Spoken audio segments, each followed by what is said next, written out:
नमस्कार, मी रेणुका. तुम्ही बघताय आपलं नाशिक. आपला देश आपल्या राज्याच्या दुपारच्या बातमीपत्रात स्वागत.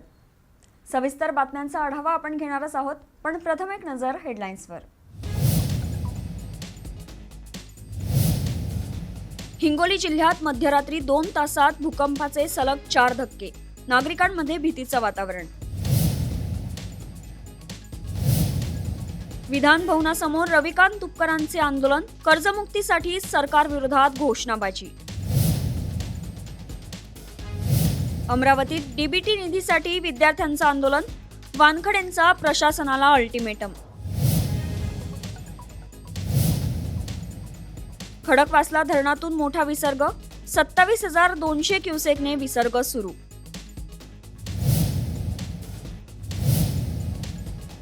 मोशीत मोठी दुर्घटना. इमारतीचा भाग कोसळला.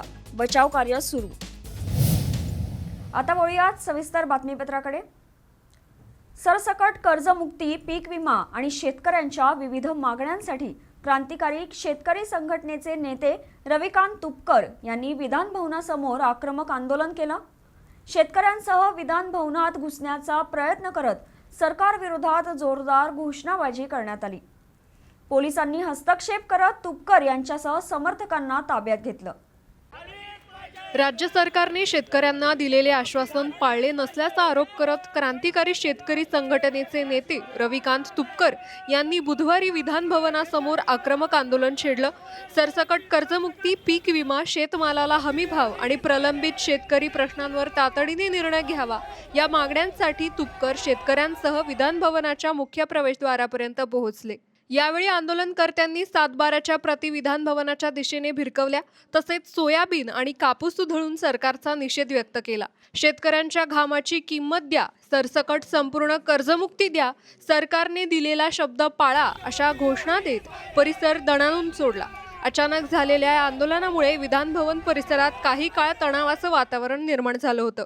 दरम्यान गेल्या महिन्यात बुलढाण्यात केलेल्या अन्नत्याग आंदोलनानंतर सरकारने शेतकरी प्रश्नांवर सकारात्मक निर्णयाचं आश्वासन दिलं होतं. मात्र त्यानंतरही कोणतीही ठोस कारवाई न झाल्याचा आरोप करत तुपकर यांनी पुन्हा आक्रमक भूमिका घेतली. पोलिसांनी तत्काळ हस्तक्षेप करत रविकांत तुपकर आणि त्यांच्या समर्थकांना ताब्यात घेतलं असून त्यांना मरीन ड्राईव्ह पोलीस ठाण्यात नेण्यात आले. न्यूज डेस्क, आपलं नाशिक. अमरावतीत आदिवासी विद्यार्थ्यांच्या प्रलंबित डीबीटी निधीच्या मागणीसाठी आंदोलन तीव्र झालंय. 3 दिवसांपासून सुरू असलेल्या या आंदोलनाची खासदार बन्वंत वानखेडे यांनी दखल घेत विद्यार्थ्यांची भेट घेतली. तसेच प्रशासनाला 7 दिवसात निधी जमा करण्याचा अल्टिमेटम देत अन्यथा स्वतः आंदोलनात सहभागी होण्याचा इशारा दिलाय. अमरावती आदिवासी विकास विभागामार्फत राबविण्यात येणाऱ्या पंडित दीनदयाळ उपाध्याय योजनेअंतर्गत लाभार्थी विद्यार्थ्यांच्या खात्यातील प्रलंबित डीबीटी निधी तात्काळ जमा करण्याच्या मागणीसाठी ऑल इंडिया स्टुडंट्स फेडरेशन अर्थात AISFच्या वतीने आदिवासी विकास विभागाच्या कार्यालयासमोर गेल्या 3 दिवसांपासून ठिय्या आंदोलन सुरू आहे. येणाऱ्या 7 दिवसात तो प्रश्न निकाली निघेल असं त्यांच्या वतीनं आश्वासन मिळालं. म्हणून विद्यार्थ्यांना सुद्धा सांगितलं की आपण 7 दिवसाच्या आत ते मिळणार आहे आणि त्यामुळे आपण आंदोलन आपलं मागं घ्यावं. त्या विद्यार्थ्यांनी ऐकलं, त्यांनी सुद्धा आंदोलन मागं घेतलं आणि साहेबांना सुद्धा सहकार्य केलं. मी दोघांनाही त्यांचं अभिनंदन करतो, त्यांचे आभार मानतो. आंदोलनाची माहिती मिळताच काँग्रेसचे खासदार बळवंत वानखेडे यांनी आंदोलनस्थळी भेट देत विद्यार्थ्यांशी संवाद साधला. त्यानंतर संबंधित अधिकाऱ्यांची भेट घेऊन विद्यार्थ्यांच्या खात्यात तातडीने डीबीटी निधी जमा करण्याचे निर्देश दिले. आयुक्त साहेबांनी आम्हाला आश्वासन दिलंय की येत्या 7 दिवसात ते आमची मागणी पूर्ण करणार आहे आणि त्यांच्या आश्वासनामुळेच आज आम्ही हे आंदोलन मागे घेत आहोत. आणि जर त्यांनी दिलेलं आश्वासन जर येत्या 7 दिवसात पूर्ण झालं नाही तर 8व्या दिवशी आम्ही AISF महाराष्ट्र राज्य काउन्सिलतर्फे इथे पुन्हा आंदोलन करू. धन्यवाद. तसेच येत्या 7 दिवसात निधी जमा न झाल्यास स्वतः आंदोलनात सहभागी होण्याचा इशारा देत प्रशासनाला अल्टिमेट दिलाय. न्यूज डेस्क, आपलं नाशिक. हिंगोली जिल्ह्यात मध्यरात्री अवघ्या 2 तासात भूकंपाचे सलग 4 धक्के जाणवल्याने नागरिकांमध्ये भीतीचं वातावरण पसरलंय. सुमारे 40 गावांना या धक्क्यांचा फटका बसला असून अनेक घरांच्या भिंतींना तडे गेलेत. सुदैवाने कोणतीही जीवितहानी झाली नाही. भूकंपाचे केंद्रबिंदू वसमत तालुक्यातील शिरळी आणि औंढा नागनाथ तालुक्यातील काकडदाबा परिसरात असल्याचे प्रशासनाने स्पष्ट केले. या धक्क्यामुळे जवळपास 40 गावांमध्ये हादरे जाणवले. अनेक घरांच्या भिंतींना तडे गेले असून भीतीपोटी नागरिकांनी रात्र घराबाहेरच काढली. सुदैवाने या घटनेत कोणतीही जीवितहानी झालेली नाही. वसमत तालुक्यातील शिराळे येथे पहाटे 1:37 पहिला भूकंपाचा धक्का जाणवला. त्याची तीव्रता 4.6 रिश्टर स्केल इतकी नोंदवण्यात आली. त्यानंतर 2:15 दुसरा धक्का बसला. 3.6 रिश्टर स्केल. 2:17 तिसरा धक्का 3.9 रिश्टर स्केल आणि 3:23 चौथा धक्का 4.1 रिश्टर स्केल जाणवला. सर्वांना असं माहिती आहे की काल रात्री जे आहे आम्हाला 4 वेळा जे आहे ते भूकंपाचे झटके एक्सपिरियन्स झालेले आहे. त्याच्यामध्ये जे आहे आपल्या 1:54 ला एक भूकंपाचा झटका आला होता, 2:17 एक भूकंपाचा झटका आला होता. त्याच्यानंतर पण 3:26 जे आहे ते 4 भूकंपाचे झटके आम्हाला जाणवलेले आहे. त्याचे जवळपास जे आपले भूकंपाचे मॅग्निट्यूड होते म्हणजे आपले तीव्रता होती त्याच्यामध्ये जवळपास 4, 4:15, 4:30 आपली भूकंपाची तीव्रता गेलेली आहे.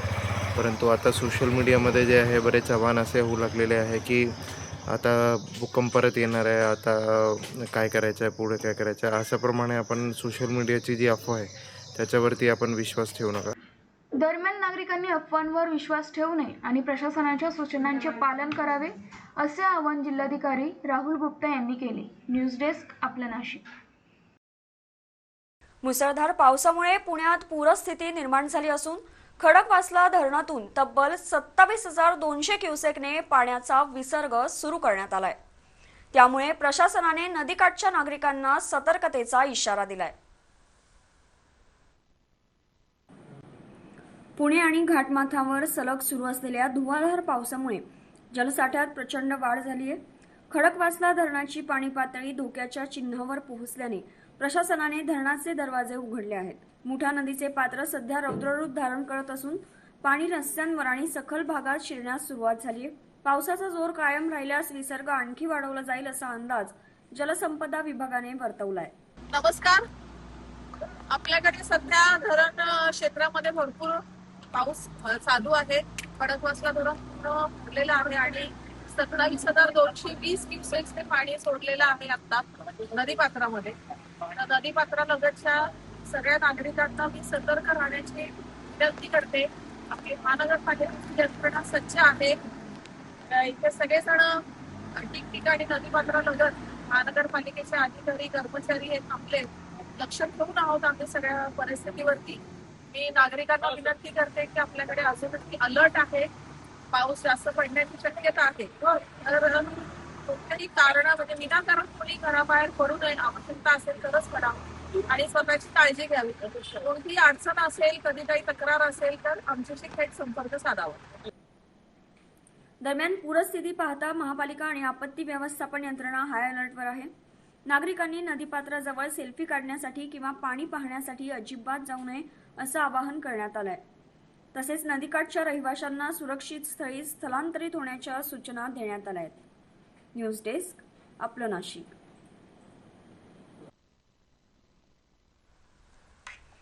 पिंपरी चिंचवडमधील मोशी परिसरातून एक धक्कादायक घटना समोर आली आहे. मोशी कचरा डेपोजवळ एका इमारतीचा भाग अचानक कोसळल्याने मोठी दुर्घटना घडली आहे. या ढिगाऱ्याखाली 14 ते 15 जण अडकल्याची भीती व्यक्त केली जाते. नेमकं काय घडलंय पाहूया या रिपोर्टमधून.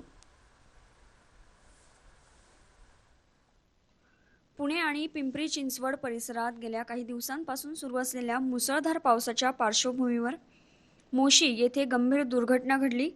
मोशी कचरा डेपोजवळील एका इमारतीचा भाग अचानक कोसळल्याने परिसरात एकच खळबळ उडाली. प्राथमिक माहितीनुसार ढिगाऱ्याखाली सुमारे 14 ते 15 नागरिक अडकल्याची शक्यता व्यक्त केली जात आहे. घटनेची माहिती मिळताच पोलीस, अग्निशमन दल, आपत्ती व्यवस्थापन पथक आणि स्थानिक प्रशासन तातडीने घटनास्थळी पोहोचले. जेसीबी आणि अन्य यंत्रसामग्रीच्या मदतीने ढिगारा हटवण्याचं काम सुरू असून अडकलेल्या नागरिकांना सुखरूप बाहेर काढण्यासाठी शर्थीचे प्रयत्न सुरू आहेत. जखमींना तातडीने उपचारासाठी रुग्णालयात हलवण्याची व्यवस्था करण्यात आली आहे. अद्याप दुर्घटनेचं नेमकं कारण स्पष्ट झालं नसून या घटनेने सर्वत्र हळहळ व्यक्त केली जात आहे. न्यूज डेस्क, आपलं नाशिक. रायगड जिल्ह्यात सुरू असलेल्या मुसळधार पावसाचा फटका आता शासकीय कार्यालयांनाही बसू लागलाय. रसायनी पोलीस ठाण्यात पुराचं पाणी शिरल्याने पोलीस कर्मचाऱ्यांची चांगलीच धावपळ उडाली. रायगड जिल्ह्यात गेल्या काही तासांपासून सुरू असलेल्या मुसळधार पावसामुळे अनेक भागांमध्ये पूरसदृश्य परिस्थिती निर्माण झाली आहे. या पावसाचा फटका रसायनी पोलीस ठाण्यालाही बसला. पोलीस ठाण्याच्या आवारात मोठ्या प्रमाणात पाणी साचलं असून इमारतीमध्येही पाणी शिरलंय. तसेच अचानक पाणी शिरल्याने पोलीस कर्मचाऱ्यांनी तातडीने महत्त्वाची कागदपत्र, संगणक आणि अन्य साहित्य सुरक्षित ठिकाणी हलवण्यास सुरुवात केली. दरम्यान परिसरातील पावसाचा जोर अद्याप कायम असून प्रशासन परिस्थितीवर बारकाईने लक्ष ठेवून आहे. नागरिकांनी अनावश्यक घराबाहेर पडू नये तसेच स्थानिक प्रशासनाच्या सूचनांचं पालन करावं असं आवाहन करण्यात आलंय. न्यूज डेस्क, आपलं नाशिक. रत्नागिरी जिल्ह्यातील खेड तालुक्यातील दहिवली येथील दरड दुर्घटनेत बेपत्ता असलेल्या बाप लेकाचा अखेर शोध लागलाय. एनडीआरएफच्या पथकाने दिवसभराच्या बचाव कार्यानंतर दोघांचेही मृतदेह दरडीखालून बाहेर काढले. खेड तालुक्यातील दहिवली गावातील शेलारवाडीत मुसळधार पावसामुळे झालेल्या दरड दुर्घटनेत बेपत्ता झालेल्या शांताराम बाळा शेलार वय 85 आणि त्यांचा मुलगा सतीश शांताराम शेलार वय 35 यांचे मृतदेह अखेर एनडीआरएफच्या पथकाने शोधून काढले. दिवसभर चाललेल्या शोध आणि बचाव मोहिमेनंतर दोघांचेही मृतदेह दरडीखालून बाहेर काढण्यात आले. या दुर्घटनेमुळे परिसरात हळहळ व्यक्त होत असून प्रशासनाकडून बचाव कार्य पूर्ण झाल्याची माहिती देण्यात आली. न्यूज डेस्क, आपले नाशिक. सांगली जिल्ह्यातील वारणा नदीला पूरसदृश्य परिस्थिती निर्माण झाली आहे. येतवडे खुर्द येथील साकत पूल पाण्याखाली गेल्याने सांगली कोल्हापूर थेट संपर्क तुटला असून प्रशासनाने नागरिकांना सतर्कतेचा इशारा दिलाय.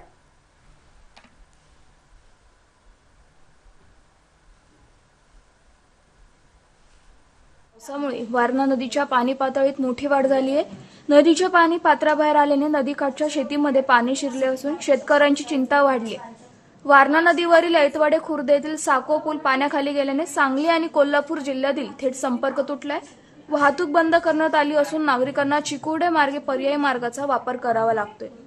पुरामुळे नदीवरील बंधारेही पाण्याखाली गेले असून ओढे नाले तुडुंब भरून वाहत आहे.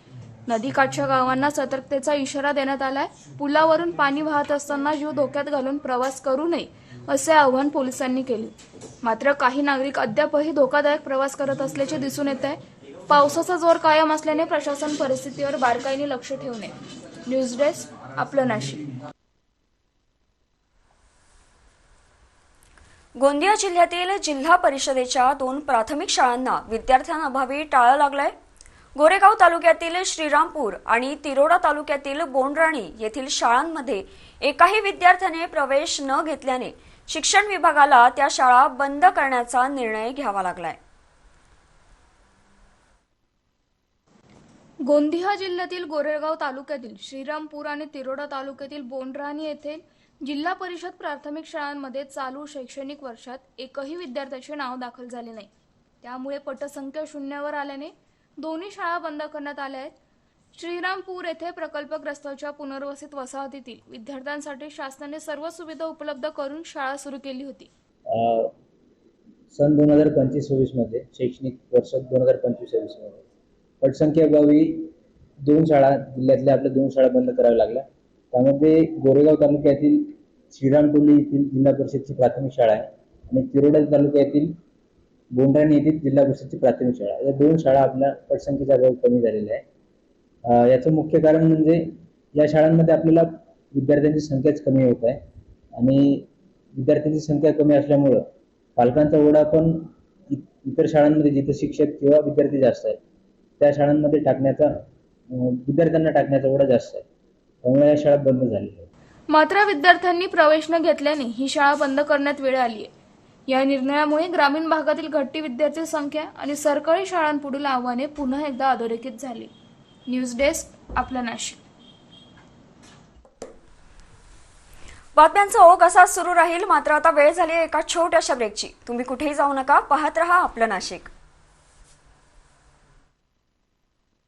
तुंबलेल्या गटारी तरी प्रशासनाची शिरजोरी, दुर्गंधीत जगणाऱ्या तुमच्या नरकयातनांचा आता आम्ही होणार बुलंद आवाज, आपलं नाशिक आपला आवाज. खड्डेमय रस्ते आणि सुस्त प्रशासन, तुमच्या दबलेल्या संतापाचा आता आम्ही होतोय बुलंद आवाज, आपलं नाशिक आपला आवाज. पाण्यासाठी वणवण पण निर्ढावलेलं प्रशासन, तुमच्या या रोजच्या संतापाचा आता आम्ही होणार बुलंद आवाज, आपलं नाशिक आपला आवाज. नळाला नाही पाणी पण प्रशासनाची रडगाणी, तुमच्या या तहानलेल्या प्रश्नांचा आता आम्ही होणार बुलंद आवाज, आपलं नाशिक आपला आवाज. तुटलेली खेळणी, उद्याने भकास, चिमुकल्यांच्या आनंदासाठी प्रशासन उदास, बालमनाचा आता आम्ही होणार बुलंद आवाज, आपलं नाशिक आपला आवाज. तुंबलेल्या गटारी तरी प्रशासनाची शिरजोरी, दुर्गंधीत जगणाऱ्या तुमच्या नरकयातनांचा आता आम्ही होणार बुलंद आवाज, आपलं नाशिक आपला आवाज.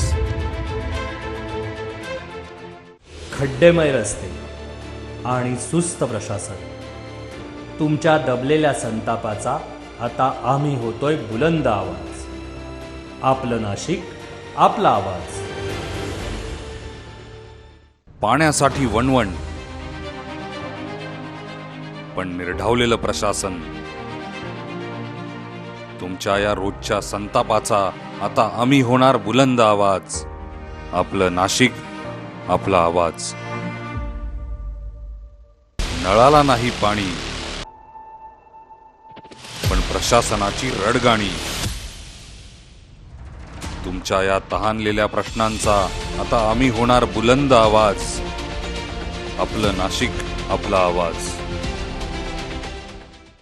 तुटलेली खेळणी, उद्याने भकास,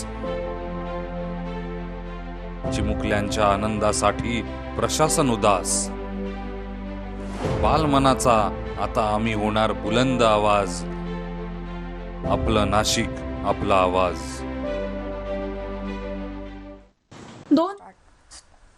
ब्रेकनंतर पुन्हा एकदा बातमीपत्रात स्वागत. नंदुरबारमध्ये गो तस्करी प्रकरणाच्या निषेधार्थ काढण्यात आलेला जनआक्रोश मोर्चा पोलिसांनी रोखला. मोर्चाला परवानगी नसल्याने आंदोलकांना ताब्यात घेण्यात आलं. यावेळी गो तस्करी विरोधात कठोर कारवाईची मागणी करण्यात आली.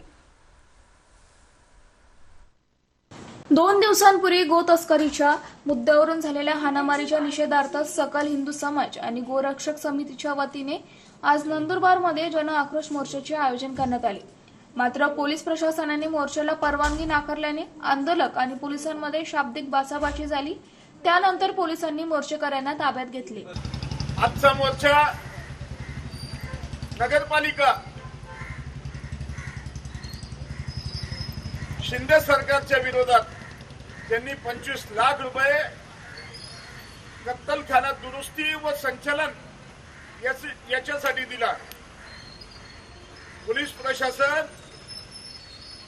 स्थानीय नेते व पालकमंत्री हसन मुश्रीफ यांच्या दबावाखाली येऊन हिंदूंच्या मोर्चाला, राज्यमातेसाठी लढणाऱ्या हिंदूंना मोर्चाची परवानगी नाकारत आहे. यावेळी राज्य शासन आणि पोलीस प्रशासनावर टीका करत गो तस्करी रोखण्यासाठी कठोर कारवाईची मागणी करण्यात आली. तसेच नंदुरबार नगरपालिकेतील कत्तलखान्यासाठी निधी मंजूर केल्याच्या निर्णयाचाही निषेध व्यक्त करण्यात आला.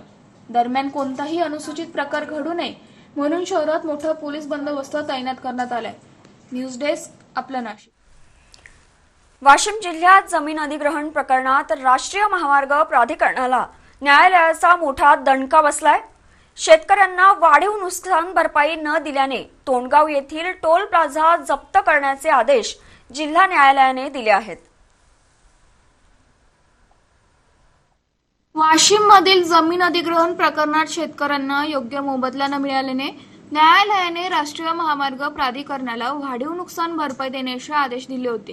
ही जी घटना आहे ही ज्युडिशरीच्या इतिहासातली पहिली घटना आहे की राष्ट्रीय महामार्गावरती जो टोल नाका आहे तो टोल नाका फक्त मोबदला दिला नाही प्राधिकरणाने, राष्ट्रीय महामार्ग प्राधिकरणाने, म्हणून आपले वाशिम जिल्ह्याचे प्रिन्सिपल डिस्ट्रिक्ट जज यांनी जप्त करून वसुली करण्यासाठी जप्त करण्याचा आदेश पारित केलेला आहे.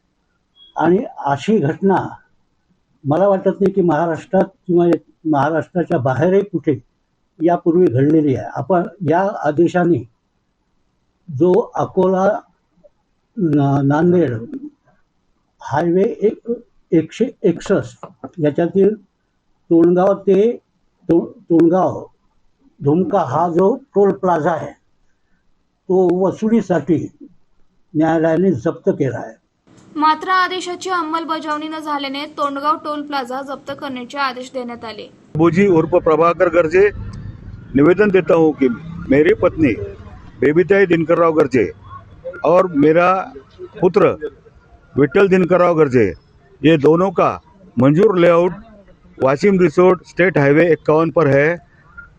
उसमें से वाशिम अकोला नांदेड़ हाईवे 161 के लिए बाईपास बनाने के लिए उसमें की ज़मीन संपादित करी गई थी. भू संपादन अधिकारी ने हमें जो मुबादला दिया था वो रुपए में से 4 आने मुबादला ही दिया था और स्टेट के ज़मीन का मुबादला न देते हुए कावठान में के ज़मीन का मुबादला हमको दिया था. उसके विरुद्ध हमने लवाद अधिकारी तथा अपर जिलाधिकारी इनके तरफ अपील किए थे. 20 जुलैपर्यंत नुकसान भरपाईची रक्कम न भरल्यास टोल प्लाझावर प्रत्यक्ष जप्तीची कारवाई होणार आहे. न्यूज डेस्क आपला. डोंबिवलीतील शास्त्रीनगर रुग्णालयात डॉक्टर आणि परिचारिकेला मारहाण प्रकरणी विष्णुनगर पोलिसांनी तिघांना अटक केली आहे.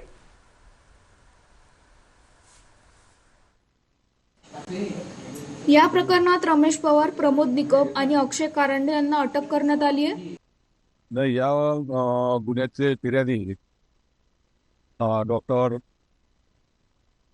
वैभव साळुंके हे आणि एक महिला डॉक्टर त्या ठिकाणी ऑन ड्युटी होत्या आणि त्या तिथे पेशंटचे नातेवाईकांबरोबर हे आरोपी पण आले आणि आरोपींनी डॉक्टरांशी हुज्जत वगैरे घालून त्यांचं फोनवर काय बोलत नाही, त्यांना काय रिप्लाय देत नाही असं म्हणून त्यांना अशी शिवीगाळ केली आणि दमदाटी केली. अशा प्रकारची जी तक्रार आहे त्याबाबत विष्णुनगर पोलीस स्टेशनला कालच नोंद करण्यात आलेला आहे.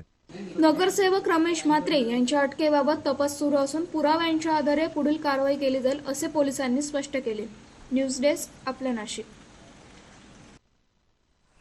भिवंडीतील मानकोली नाक्यावर पावसामुळे जलभराव झाल्याने आणि खड्डे पडल्याने मुंबई नाशिक महामार्गावरील वाहतूक संथ झाली आहे. मानकोली नाका, अंजूर आणि दापोडे अंजूर फाटा परिसरात रस्त्यांवर पाणी साचल्याने आणि मोठे खड्डे पडल्याने वाहन चालकांना मोठा त्रास सहन करावा लागतोय.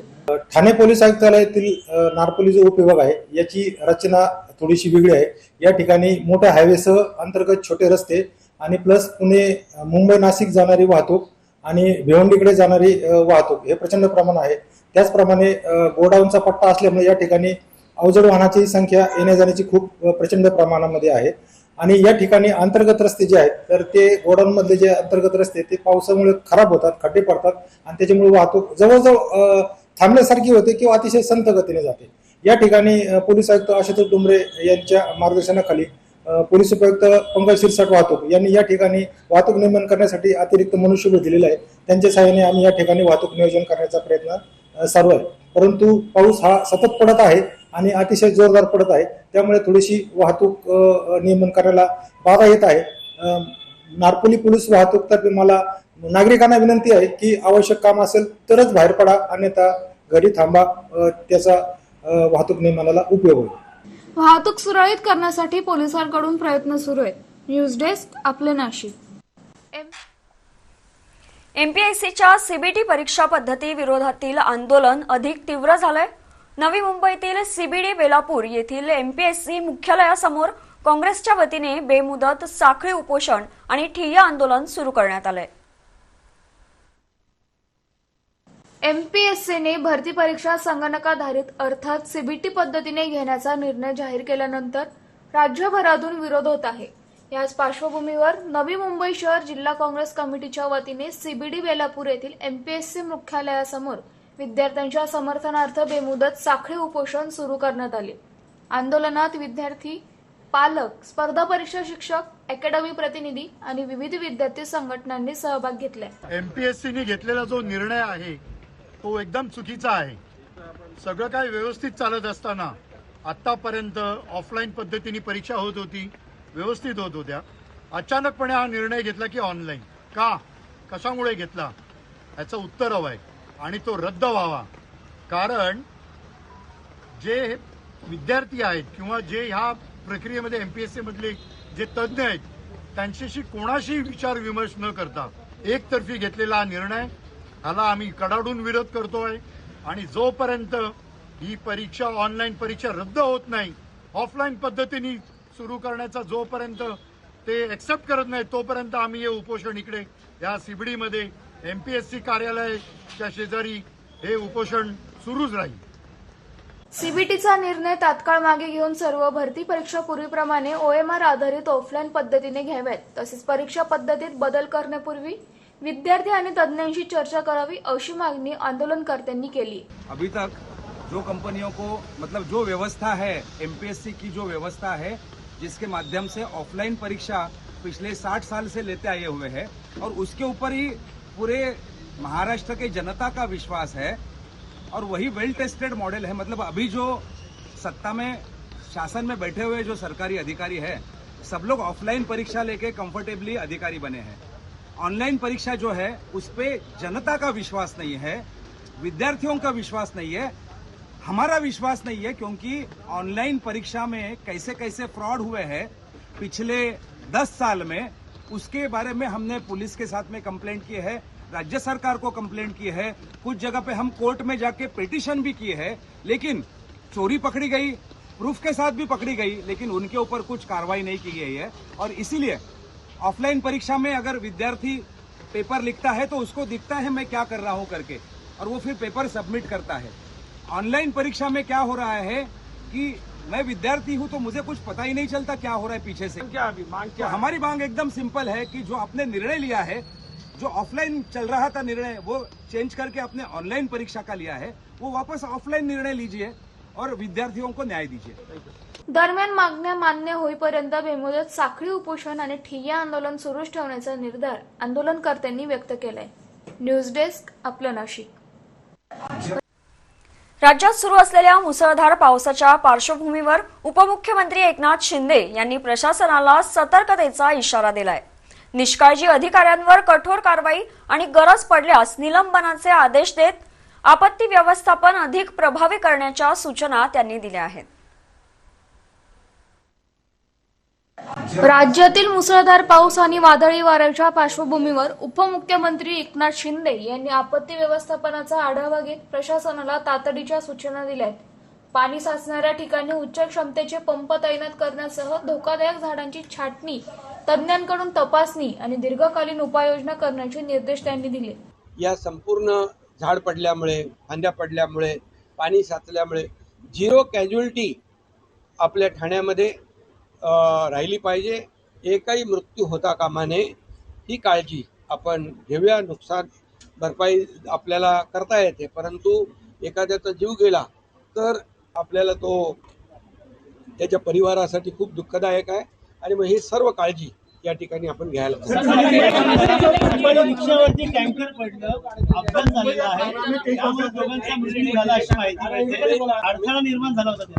मी आता इथे कमिशनर पण आहेत, कलेक्टर पण आहेत, या बाबतीमध्ये देखील माहिती घेतो. त्यांना ज्या ज्या काही मदतीची आवश्यकता आहे, त्यांना प्रायव्हेट हॉस्पिटलमध्ये ॲडमिट करायचं असेल तर त्यांना तसं पण हे करू आपण. आणि दुर्दैवाने मृत्यू झाला असेल तर त्याच्या परिवारांना देखील जी काही मदत आहे ती आम्ही देऊ. वारकऱ्यांना देखील आव्हान आहे की आता पडत असलेला पाऊस, वादळ, वारा, आपली वारी तर पांडुरंगाची वारी दरवर्षी आपण करतो, परंतु आपली सुरक्षितपणे वारी झाली पाहिजे अशा प्रकारच्या सूचना मुख्यमंत्री महोदयांनी देखील दिल्या. मी देखील काल आळंदीच्या वारकऱ्यांशी स्वतः बोललो. त्या ठिकाणी काही पाण्यामुळे जादा पाऊस पडल्यामुळे, वाऱ्यामुळे पिण्याच्या पाण्याची पाणी पुरवठा योजना तुटली होती. जे मोबाईल टॉयलेट बसवले होते ते वाहून गेले होते. काही ठिकाणी विजेच्या खांब्यांची पडझड झाली होती. पिण्याच्या पाण्याची गैरसोय झाली होती. मी तात्काळ त्यांना नगरविकासमधून 10 कोटी रुपये काल तात्काळ रिलीज केले आणि त्यांना देखील एक दिलासा देण्याचं काम केलेलं आहे. त्यामुळे वारकऱ्यांनी देखील आपली वारी सुरक्षित वारी झाली पाहिजे यासाठी प्रयत्न. निष्काळजी अधिकाऱ्यांवर कठोर कारवाईचा इशारा देतानाचा घोडबंदर रोडवरील अपघातग्रस्तांना तातडीने मदत व उपचार उपलब्ध करून देण्याच्या सूचनाही त्यांनी दिल्यात. तसेच आषाढी वारीसाठी 10 कोटी रुपयांचा निधी मंजूर करण्यात आल्याची माहिती देत नागरिकांनी अत्यावश्यक कामाशिवाय घराबाहेर पडू नये असे आवाहनही उपमुख्यमंत्री एकनाथ शिंदे यांनी केले. न्यूज डेस्क आपलं नाशिक.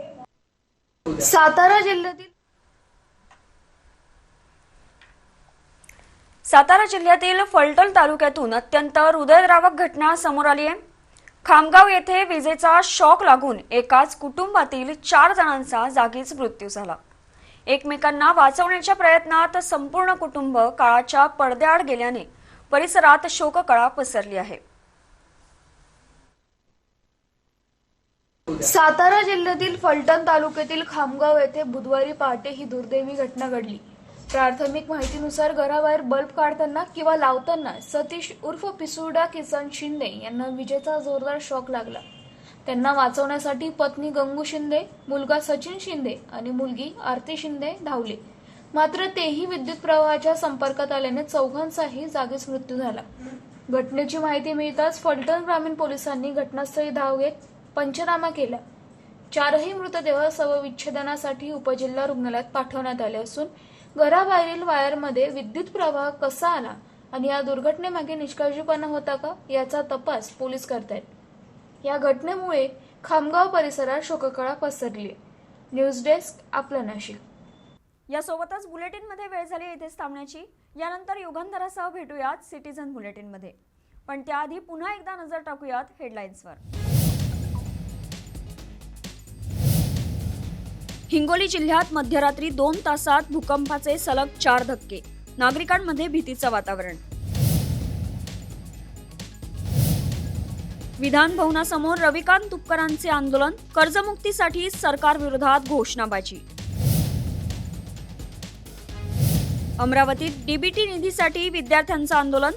वानखडेंचा प्रशासनाला अल्टिमेटम. खडकवासला धरणातून मोठा विसर्ग. 27,200 क्युसेकने विसर्ग सुरू.